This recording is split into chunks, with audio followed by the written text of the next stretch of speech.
Bismillahirrahmanirrahim. Alhamdulillahi rabbil alamin. Wa bihi nasta'in ala umuri dunya waddin. Wassalatu wassalam ala al-mab'usi rahmatan lil alamin. Nabiyyina wa habibina wa qudwatina Muhammad ibn Abdillah wa ala alihi wa sahbihi wa man sar ala nahjihi wa ihtada bihadihi wa istanna bi sunnatihi ila yaumiddin. Amma ba'd. Muslimin dan muslimat, para pencinta ilmu sekalian, terutamanya yang dihormati pengurusi imam-imam alian terkuasa Masjid Al-Imam Syafi'i Taman Maluri, dan semua para jemaah, para pencinta ilmu, para pencinta Al-Quran dan juga sunnah Nabi sallallahu alaihi wasallam. Alhamdulillah, pada pagi ini 28 Sya'ban 1445, 9 hari bulan 3 24, sebagaimana yang diistilahkan oleh orang, kita berada di ambang Ramadan. Mana kita dengan Ramadan sangat dekat. Jadi tajuk yang sesuai untuk kita bincangkan pada kali ini iaitulah tadabbur ayat-ayat puasa. Ayat puasa ni duduk di mana? Tuan-tuan yang ada Quran, buka surah Al-Baqarah, surah Al-Baqarah ayat 183. Kita akan pergi sehingga 185. 3 ayat ya. Ayat dia panjang lagi. Ayat dia berakhir di 187. Tapi panjang, kena siri lain.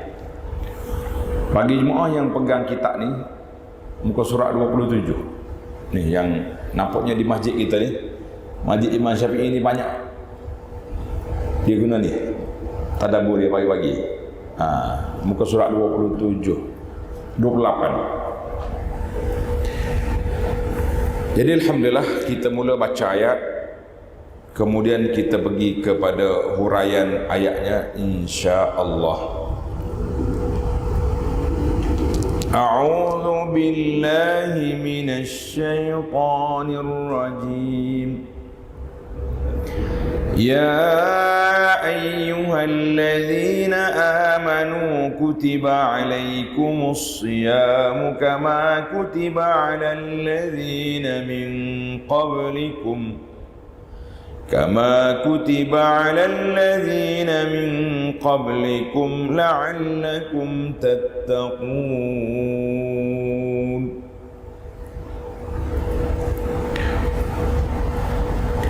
Wahai orang-orang yang beriman, diwajibkan ke atas kamu berpuasa sebagaimana diwajibkan ke atas orang-orang sebelum kamu, agar kamu menjadi orang yang bertakwa.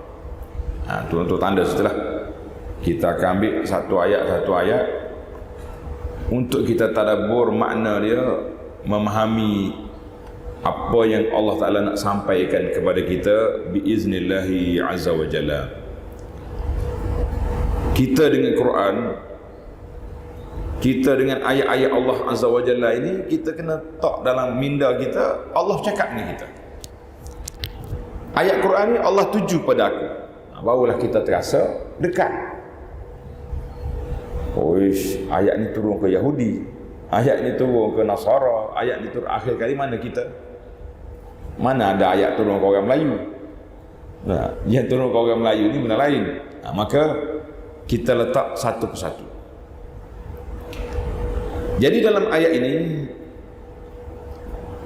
menarik, ana baca kepada tuan-tuan ni, dia panggil ta'ammulat Quraniyah. Tashri' as-sawm, pensyariatan puasa dan hikmahnya sebagaimana disebut oleh Al-Quran, yang dinukilkan oleh Maulana Abul Hasan Ali An-Nadawi rahimahullahu ta'ala. Tengok dalam ayat ini dia kata hiya ayatun, ayat 183 hingga 185 ni ayatun min suratil Baqarah. Ayat-ayat dari surah Al-Baqarah. Di antara perkara ajaib, perkara pelik yang berlaku iaitu berbezanya pensyariatan puasa dengan ibadat lain. Solat Allah sebut aqimus salah, sepatah. Dirikan solat. Berapa rakaat? Jam berapa? Tidak dinyatakan. Cuma ditafsirkan oleh hadis Nabi sallallahu alaihi wasallam. Nabi kita tafsir, Nabi kita lakukan solat, kemudian Nabi kita bersabda wasallu kama raaitumuni usalli. Tapi dalam bab puasa ni Allah Taala sendiri yang detailkan. Daripada 183 sampai 187 itu dia panggil ayatus siyam, duduk satu tempat dalam Quran untuk memudahkan kita memahami, menghayati dan menjiwai ibadat yang besar ini. Maka hadhihi ijal ayatul ula, inilah ayat yang pertama dalam di awal Quran yang Allah Ta'ala sebut tentang puasa. Dan seperti yang kita sepakati, puasa ini salah satu daripada ibadat yang menggetarkan jiwa. Kenapa? Sebab dia menyalahi fitrah kebiasaan manusia. Manusia ni biasa dia suka makan. Tu hijau kita dah makan tu. Kalau tak ada kata orang ni tak makan, itu anak mati dah. Orang yang sihat walafiat ni, kerja dia apa menu nak makan hari ni. Daripada subuh sampai kena tidur, berapa kali makan, berapa menu yang kita nak selesaikan. Tiba-tiba datang satu undang-undang pensyariatan daripada Allah Azza wa Jalla, tak boleh makan. Berlawan ke tidak? Dia panggil bercanggah dengan kebiasaan jiwa nafsu manusia. Namun begitu, Allahu Akbar. Tapi dalam ayat ini Allah jawab terus supaya kita tidak bimbang. Apa dia dijawab? Ini dalam ayat 184, ayyaman ma'dudat. Allah kata jangan bimbang lah, berapa hari je. Ya, bukan sepanjang hidup kita ni kena puasa. Puasa hanya satu musim, musim khairat, musim kebajikan, musim Allah Ta'ala nak bagi peluang kepada kita supaya kita dapat gilap ilmu, gilap kita punya keimanan kepada Allah Azza wa Jalla. Maka ayyam ma'dudah. Ini di antara hikmah Allah letak ayat puasa satu tempat. Kalau membaca semua daripada 183, 185, 187, kita rasa tenang hati. Kena puasa, tak boleh makan ni berat juga. Jadi mulalah kita fikir macam-macam. Kita kata alhamdulillah, Allah jawab selalu ayyaman ma'dudat, beberapa hari je, sabarlah. Satu. Maka ayat puasa ini dipanggil ayat yang mengandungi kesusahan, letih, lapar, dahaga. Cuma berbeza di antara manusia dalam menghadapi ujian puasa ni, berbeza. Ada orang yang berpuasa di rumah dia, ya, duduk rumah dia, tak pergi mana-mana. Rumah dia pula penuh dengan aircon. Jadi macam mana kita nak kata? Ada orang yang bekerja tapi dalam bilik sejuk, tak rasa apa juga. Ada orang yang membanting tulang di tengah padang, di tengah panas, duduk buat jalan raya, buat binaan. Bagaimana dengan orang ni? Maka Allah SWT letak pada kita satu undang-undang yang ada kelonggaran. Dia panggil ada klaus. Maknanya kalau tak ada kelonggaran ni para jemaah sekalian, nampak bulan Ramadan lah ramai orang mati. Kenapa mati? Tak boleh makan ubat. Jadi hospital berpuasa bulan Ramadan sebab orang bukan lagi berpindah wad, tapi berpindah ke alam lain, ke alam barzakh. Maka tidak berlaku. Jadi bila perundangan yang agak berat,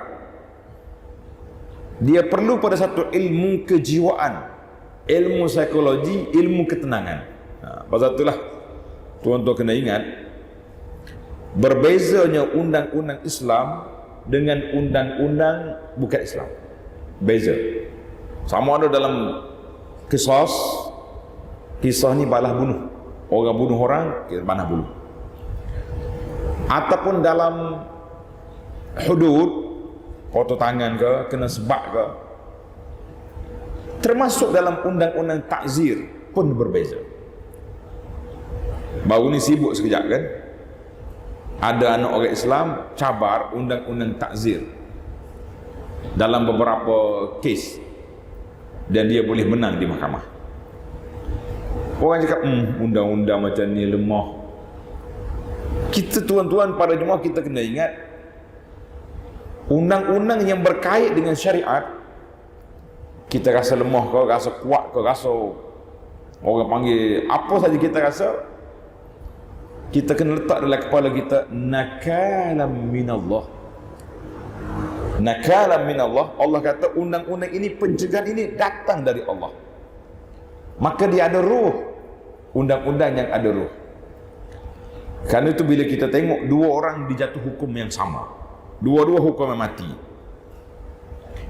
yang seorang ni mati digantung apabila dibaca pertuduhan mengikut undang-undang orang putih, tak kira lah luk rek ke, luk kromo ke, luk apa. Yang seorang lagi dipancung, sebelum pancung qadi baca ayat Quran, hukum itu. Jiwa seorang mukmin tenang menerima hukuman Al-Quran sebab kita tahu undang-undang dari Allah Azza wa Jalla. Maka dalam ayat ayat puasa, tengok di akhir ayat 183, Allah kata apa? La'allakum tattaqun, supaya kamu menjadi orang yang bertakwa. Itu objektif puasa. Tapi dari sudut ketenangan, Allah kaitkan puasa ni, bukan kita je kena, umat dulu juga sudah kena.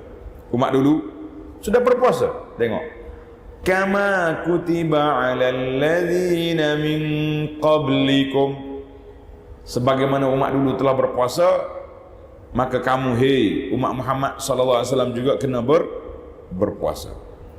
Jadi bila kita tengok, bukan kita saja yang kena, orang lain pun kena juga. Rasa tenang ke tak tenang, sudah pasti ada ketenangan, sudah pasti kita rasa lebih tenang. Oh, ingat aku ya kena, umat dulu pun dah kena, mana semua nabi-nabi dulu telah berpuasa. Jadi kita kata dari sudut kejiwaan, psikologinya, kita lebih tenang menerima undang-undang yang diperuntukkan itu. Nah, itu satu. Maka yang besar lagi, ujung ayat, la'allakum tattaqun, supaya kamu menjadi orang yang bertakwa. Itu yang besar, dia panggil objektif. Kita buat apa-apa saja pun kena ada matlamat. Bila ada matlamat, kita kaji hikmah. Kenapa puasa? Banyak. Ada sebuah buku yang saya terjemahkan. Kalau tuan-tuan boleh cari buku ni, menarik. Nama dia Keindahan Islam. Buku tu nama Keindahan Islam. Di Malaysia ni telah diterbit oleh Telaga Biru. Cantik buku ni. Dalam buku ni menceritakan kepada kita tentang hikmah ibadat. Kalau puasa, kenapa puasa? Kalau zakat, kenapa bayar zakat? Haji, kenapa kita pergi haji? Maknanya setiap ibadat ada hikmah yang menyebabkan kita rasa kita buat ni ada matlamat. Baru kita rasa kuat, insya-Allah. Baik. Tengok ayat 183 dulu. Allah mula dengan ya ayyuhalladzina amanu, wahai orang yang beriman.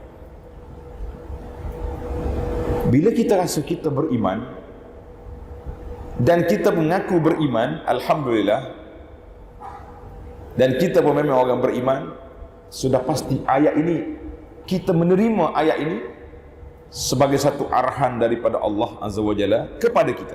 Bukan tuju pada orang lain, tuju pada kita. Seorang sahabat Nabi yang hebat, nama dia Ibnu Mas'ud radhiyallahu anhu. Ibnu Mas'ud ni alim besar. Dia duduk dekat Nabi sentiasa. Dia kata, apabila kamu dengar Allah Ta'ala sebut dalam Quran, ya ayyuhallazina amanu, wahai orang yang beriman, maka buka telinga kamu, celek mata kamu, lapangkan dada kamu, kerana selepas daripada ya ayyuhallazina amanu, di sana ada arahan yang Allah Ta'ala nak beri, atau ada larangan yang Allah Ta'ala nak sekat. Artinya, bagi orang beriman, bila Allah panggil kita, kita kena celek mata, buka telinga, menerima apa yang disebut oleh Allah Azza wa Jalla. Sebab yang panggil kita itu Allah, Rabbuna wa Khaliquna wa Sayyiduna. Allah yang mencipta kita, Allah yang mentadbir hidup kita, Allah yang beri segala nikmat kepada kita. Tiba-tiba bila dia beri arahan, kita lawan? La. Ni kepada pejuang-pejuang yang duk berjuang dengan undang-undang yang bukan syariat, buka mata, buka telinga, bahawa Allah panggil kita, Allah yang beri, yang turunkan Quran dalam perundangan Islam. Allah kata apa? Tanzilum min hakimin hamid. Al-Quran ini turun daripada Allah Hakim, yang bijaksana, Hamid, lagi terpuji. Tiba-tiba waktu kita belajar sifat Allah, Allah Ta'ala bijaksana, Allah Ta'ala maha mengetahui, kaunuhu aliman, Allah Ta'ala maha. Tapi bila kita nak buat undang-undang, undang-undang Tuhan tak elok, undang-undang Allah Ta'ala tidak, berani kau. Ini dia panggil satu kebincangan yang berlaku. Maka bila kamu orang betul-betul beriman, tunduk, akur dan patuh kepada Allah Azza wa Jalla, kerana itulah Allah Ta'ala perintah kepada kita dalam beberapa ayat. Tanda ni para jemaah, para pencinta ilmu, tanda. Ayat yang pertama dalam surah An-Nur, surah An-Nur ayat 51. Innama kana qawlal mu'minina idza du'u ila Allah wa rasulihi liyahkuma bainahum an yaqulu sami'na wa ata'na wa ulaika humul muflihun. Orang mukmin bila dipanggil kepada Allah dengan Rasul sallallahu alaihi wasallam untuk dijadikan rujukan hukuman, apa dia kata? Sami'na wa ata'na, kami dengar, kami lihat. Itu sifat orang mukmin. Kita sebagai seorang mukmin, bila dengar ayat Allah, itu yang kita respon. Sami'na wa ata'na. Puak-puak Yahudi lain, sami'na wa asaina, kami dengar tapi tak mau ikut. Habis kita sekarang ni yang dicengkam oleh undang-undang sekular ni, sami'na, kita dengar Quran, tapi dalam buat undang-undang orang putih. La. Ini dipanggil, itu ayat yang pertama. Ayat yang kedua, tanda. Ayat yang kedua, Suratul Ahzab ayat 36. Suratul Ahzab ayat 36. Wa ma kana li mu'minin wa la mu'minah idza qada Allahu wa rasuluhu amran an yakuna lahumul khiyaratu min amrihim. Tidak layak, tidak patut, tidak sepatutnya bagi seorang mukmin dan mukminah apabila Allah Ta'ala putuskan satu-satu dan Rasulnya putuskan satu-satu perkara daripada urusan agama, mereka ada pilihan lain. La. Tak apalah, Quran, hadis ini kami baca, kami beriman, tapi dalam beramal kita buat lain. Kita kata satu kepincangan yang cukup merusakkan. Bila kita tak ikut, kita beriman tapi kita tak mau ikut. Itu katakan ini di antara kepincangan yang berlaku yang perlu diperbahaskan. Baik, satu. Maka dalam ayat seterusnya, kama kutiba 'alal ladzina min qablikum. Mana orang beriman, orang yang akur kepada perintah Allah, orang inilah dia panggil hayatul nufus, orang yang jiwanya hidup. Kita nak tahu jiwa kita hidup ke mati, buka Quran. Nah, setengah ulama ada kata daripada Ibn Qayyim, ada kata ulama lain, dia kata kamu cari hati kamu 3 tempat. Cari hati kita 3 tempat. Yang pertama, bila kita baca Quran, adakah kita rasa syukur-syukur? Gemetar ke tidak gemetar jiwa kita? Rasa lapang ke tak lapang dada kita? Rasa manis ke tidak? Satu. Yang kedua, ketika kita solat, waktu kita solat, kita rasa suka tak suka solat? Kau panjang imam ni baca? Asyik dia maaf ke imam. Imam bukan panjang-panjang pun, satu muka je dia baca, tapi kita rasa lama, rasa penat, jemu, off. Kalau kita rasa happy, sebab itulah kita ni akan sambut Ramadan berapa hari lagi, kita dah siap sedia dah tanya dah masjid mana yang khatam Quran sepanjang Ramadan. Tu dia. Tarawih masjid kita ni berapa rakaat? Agak-agak imam sini boleh khatam ke tidak? Boleh. Tapi sampai pukul 11 kita hadir. Itu kekuatan jiwa. Ni kalau kita cari yang paling ekspres dalam dunia ni, surah mana yang paling ekspres? Sana 8 rakaat, pukul 9:15 minit sudah siap. Nak kata apa? Jadi, tengok jiwa. Yang ketiga, kita cari hati kita ketika kita bermunajat kepada Allah SWT. Kita duduk seorang-seorang, bangun tengah malam tahajud, kita berdoa kepada Allah SWT, kita istighfar, kita minta ampun, kita taubat. Menangis tak menangis kita?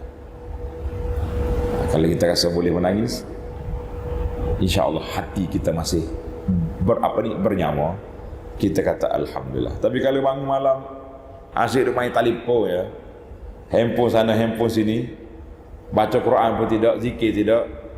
Ini ada setengah orang ni, dia waktu dia hantar WhatsApp pukul 5 pagi. Bila dia baca Quran? Bila dia munajat? Saya nak dakwah ustaz. Dakwah diri dulu sebelum orang lain. Kerana waktu tu waktu mustajab. Waktu Allah Ta'ala berfirman, hal min mustaghfir, ada orang minta ampun. Hal min taibin, ada orang yang sedang bertaubat. Ada orang yang berdoa. Itu yang ditanya dalam hadis sahih. Allah tanya beberapa perkara yang berkait dengan diri. Adakah orang sedang berdoa? Aku terima. Adakah orang yang sedang bertaubat? Aku terima taubat. Ada orang yang minta ampun, dia tak sebut. Ada orang yang sebut apa ni, dia dah hantar WhatsApp ke masa ni? Tak. Dia kata cakap baik sikit, mana ada WhatsApp zaman tu. Tak. Yang pentingnya waktu, setiap waktu tu ada waktu dia. Kerana tu hikmah. Kita bangun tahajud, solat. Dekat dengan nak subuh, wabil asharihum yastaghfirun, ketika waktu sahur itulah waktu kita istighfar. Mula-mula solat tu, kemudian doa, istighfar, munajat. Selepas solat subuh, tak ada lagi doa, tak ada lagi solat sunat. Yang ada zikir lepas solat, zikir waktu pagi, tadabbur ayat-ayat Allah, mudarasatul ilmi, tadarus Quran. Jadi Allah Ta'ala letak kepada kita jarwah yang komprehensif dalam hidup kita ini. Alhamdulillah. Baiklah. Yang kedua, untuk meringankan bebanan kita ini supaya tak terasa berat sangat, Allah Ta'ala sebut kama kutiba alal ladzina min qablikum, sebagaimana orang lain sudah menghadapi saat yang sama, tak boleh makan tengah hari. Jadi alhamdulillah. Jadi para jemaah sekalian, dia kata dalam ilmu tadabbur, dia kata riyadatun nufus, kita ni kalau kita jogging seorang-seorang tak seronok dah. Sebab itulah kalau nak jogging kena cari kat taman, cari tepi tasik, datar ke LCC contohnya, berlari situ. Maknanya kita ni bila seorang lemah, bila dengan ramai-ramai barulah kita terasa kita kuat. Puasa macam tu juga. Kalau puasa sunat digalakkan sepanjang tahun, cuba tuan-tuan buka rekod sepanjang tahun 1445 ni, berapa hari dah kita puasa sunat? Ada, bukan tak ada ustaz. Alhamdulillah kalau ada. Saya pun tak suruh jawab, cuma suruh renung dalam diri kita je. Berapa hari kita puasa sunat? Baru ni nak puasa Ashura, Tapi ahli masjid, ahli surau kacau surau pula gitu. Tak puasa juga. Kata apa? Cari je alasan. Jadi kalau kita boleh jawab, alhamdulillah. Kalau tak boleh jawab, dia orang tak jawab. Bila orang tanya bab ibadat ni, orang tak jawab, dua sebab. Sebab yang pertama, dia tak mau cerita sebab dia takut riak. Ni jangan jawab. Sebab yang kedua saya bimbangnya, sebab apa tak jawab? Memang tak ada pun. Nak jawab macam mana? Itu yang parahnya kan. Kenapa tak ada jawab? Kenapa tak jawab? Tak ada. Baik. Mana dari sudut orang panggil riyadatin nufus, nak semangat syahdul himam, nak kuatkan semangat, Allah Ta'ala banding dengan orang dulu. Alhamdulillah. Baik. Kemudian kita pergi kepada yang ketiga. Di akhir ayat Allah kata apa? La'allakum tattaqun. Allah kata, aku menyusahkanmu. Aku tak bagi kau makan pagi sampai maghrib. Tak boleh minum, tak boleh lakukan hubungan dengan isteri. Bukan nak suruh susah kali. Bukan satu penyeksaan, tetapi satu latihan jiwa. Kita ni ke mana-mana pun, satu masa kita akan berpisah. Suatu tempoh kita akan berjauhan. Maknanya kalau berpisah pagi sampai gelap dengan isteri, rasa lemah dah. Nah, ada yang langgar SOP puasa, melakukan pertubuhan di siang hari. Ada, kenapa tak ada? Baru ni saya sebut tajuk ni, seorang makcik datang. Dia nak bayar kafarah. Kafarah apa makcik? Dia kata dia ingat dia dengan arwah ni, suami dia mati 15 tahun dah. Baru teringat hak zaman muda tu tak payah kafar lagi. Mana benda tu berlaku? Maknanya Allah Ta'ala nak didik kita supaya kalau ada makan, tak boleh makan. Satu ujian. Ada boleh makan. Kata orang pantang jumpa ya. Setengah orang ni pantang jumpa. Pantang jumpa. Nak jamu kambing pun dia bismillah. Nak jamu apa tu. Tapi tak boleh makan sebab tak ada makanan. Kelaparan. Tak ada duit nak beli ke, duduk macam sahabat-sahabat kita, imam-imam kita jazahumullah khairah, sampai hari ni tak lupa-lupa ke Palestin, baca kunut nazilah sentiasa. Sahabat-sahabat kita, saya tengok khutbah semalam pun Jakim keluar, masih lagi berpesan supaya ingat pada saudara kita di Palestin. Inilah waktu kita nak ingat. Sebab itulah tabung digerakkan di bulan Ramadan untuk bantu orang cepat penuh, sebab kita lapar. Kita ingat kepada susahnya orang susah. Allahu Akbar. Maka datanglah di sini Allah SWT sebut nak bersihkan jiwa, nak lapangkan hati, nak tenangkan jiwa dengan apa? La'allakum tattaqun, supaya kamu menjadi orang bertakwa. Alhamdulillah. Baiklah. Yang keempat, tengok ayat 184. Kita tak baca lagi tadi ayat. Mari kita baca. Ayyaman ma'dudat. فمن كان منكم مريضا أو على سفر فعدة من أيام أخر وعلى الذين يطيقونه فدية طعام مسكين فمن تطوع خيرا فهو خير له وأن تصوموا خير لكم إن كنتم تعلمون. Allah kata, mu jangan bimbang. Ayyaman ma'dudat, beberapa hari saja. Puasa ni bukan sepanjang hidup. Ayyam ma'dudat maknanya daripada 29 ataupun 30 hari, tak lebih daripada itu. Tak ada puasa dalam Islam 31 hari, tidak ada. Kalau orang pergi Mekah puasa awal sana, balik lewat raya sini, ada hukum tertentu yang kita boleh guna pakai. Tapi saya tak nak hurai sini. Kita nak ambil ayat ni.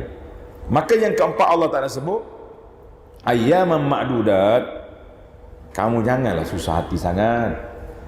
Hari puasa ni hari gembira, hari mendidik jiwa, hari cuti maidah usus kita daripada proses makanan di siang hari. Hanya beberapa hari yang berbilang. Kita ni kalau ada hari yang kita boleh hitung, kita rasa pendek. Awak pergi Mekah ni package berapa hari? 40 hari. Okey lah. Tak, dia panggil countdown ke? 40, 39. Tabung haji pun tulis kat hotel. 20 hari lagi wukuf. 19 hari lagi. Kita semangat menunggu. Jadi ayam ma'dudat, beberapa hari yang berbilang saja. Janganlah kita rasa susah hati sangat. Kemudian Allah Ta'ala sebut di sini yang kelima, ada pengecualian dua kumpulan. Faman kana minkum maridan aw ala safarin, siapa di kalangan kamu sakit atau sedang bermusafir. Sakit atau musafir boleh buka puasa, tapi kena ganti. Fa'iddatum min ayyamin ukhra, ganti hari lain. Orang sakit tunggu sembuh, orang musafir bila balik ganti pada hari lain. Ana duk fikir, kalau Allah Ta'ala berhenti setakat ni ya, faman kana minkum maridan aw ala safarin, tak ada faedah tu, kosong kampung bulan Ramadan. Nah, bulan mana banyak Pak Haji mana? Musafir.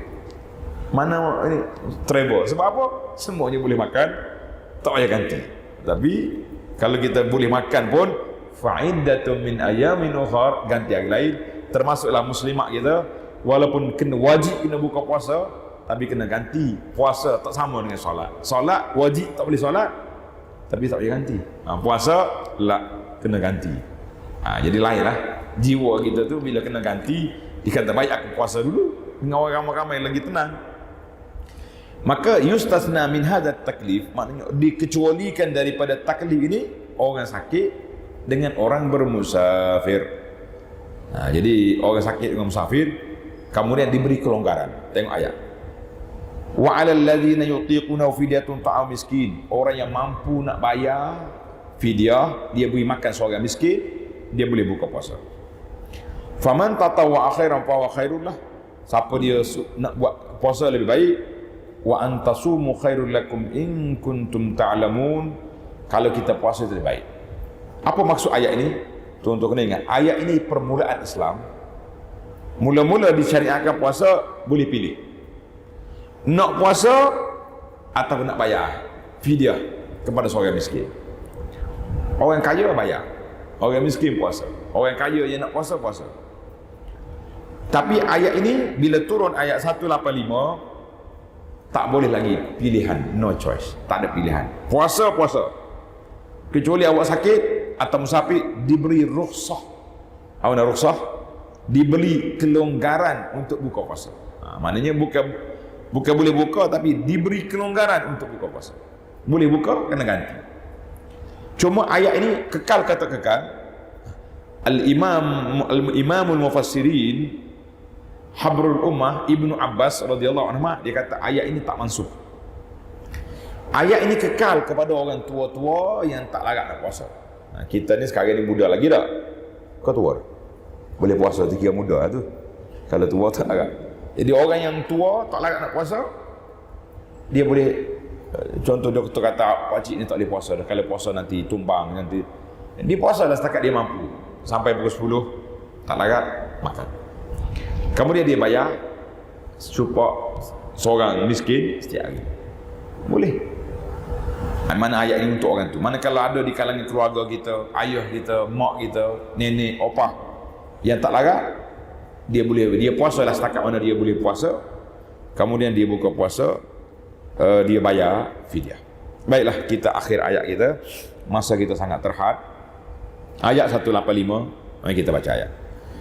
Syahrul Ramadan alladhi unzila fihi al-Qur'an hudan lin-nasi wa bayyinatin minal huda wal furqan. Faman shahida minkum ash-shahra falyasum.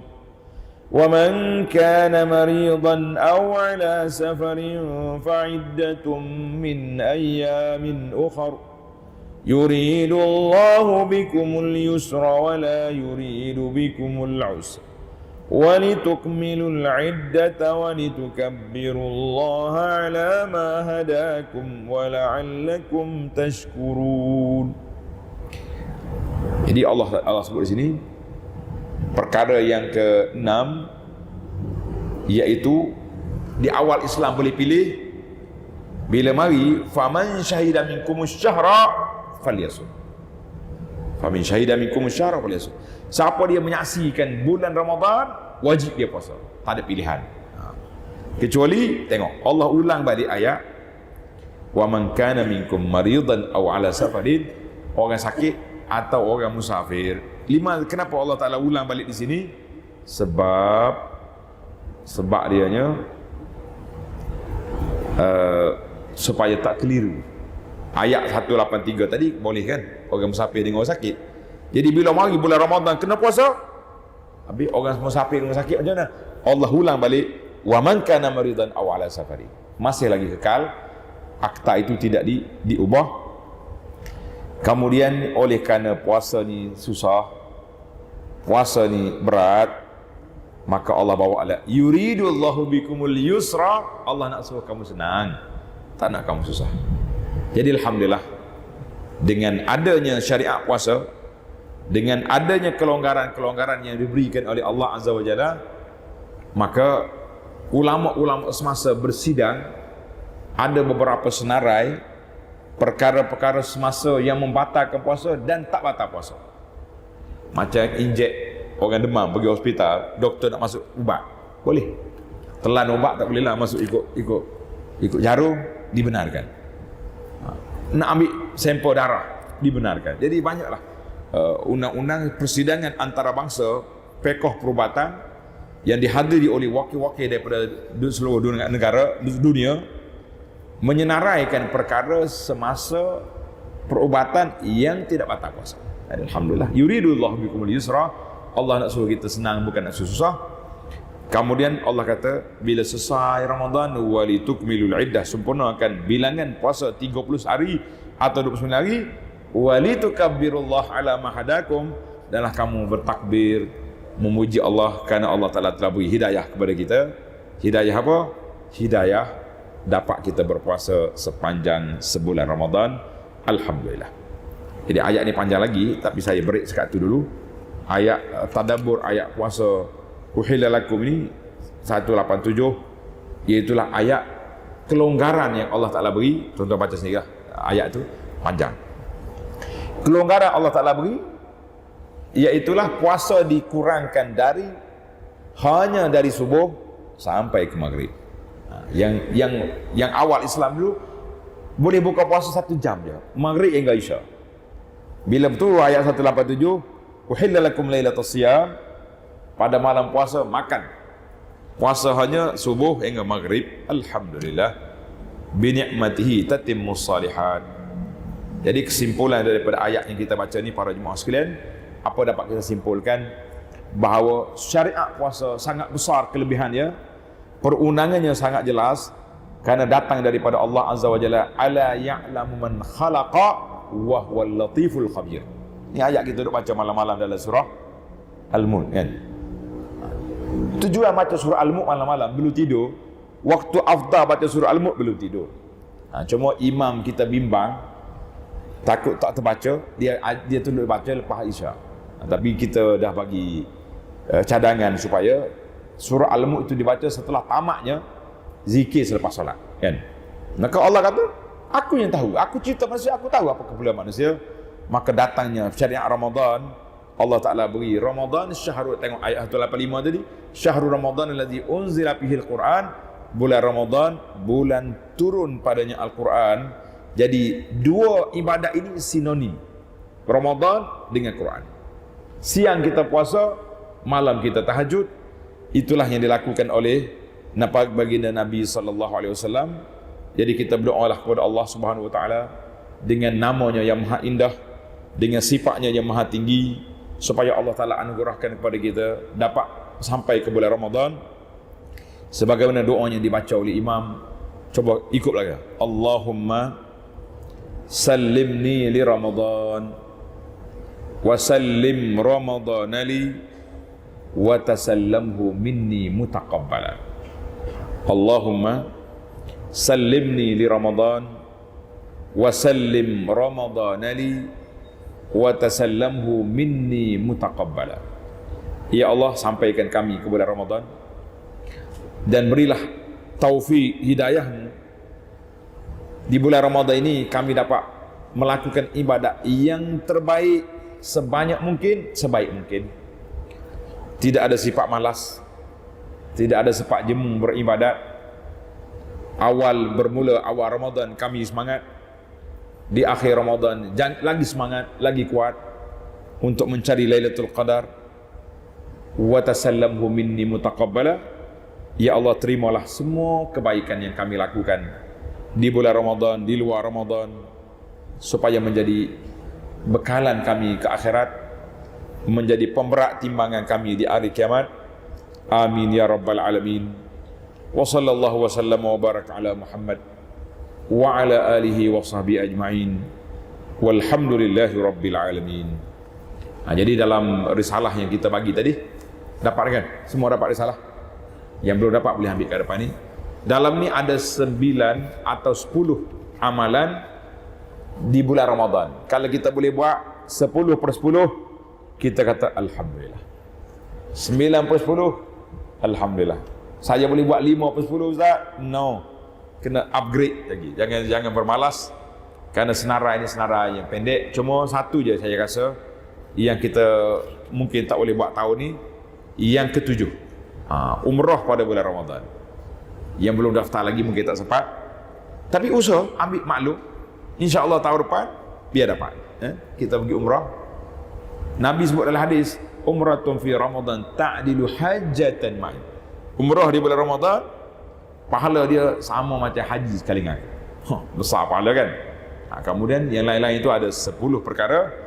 Tuan-tuan ambil maklum, ambil letak dalam jadual kehidupan di bulan Ramadan. Semoga Ramadan kita tahun ni, Ramadan yang lepas baik dah, tapi agak-agaknya tahun ni bertambah kebaikan, insya-Allah. Sekian, assalamualaikum warahmatullahi wabarakatuh.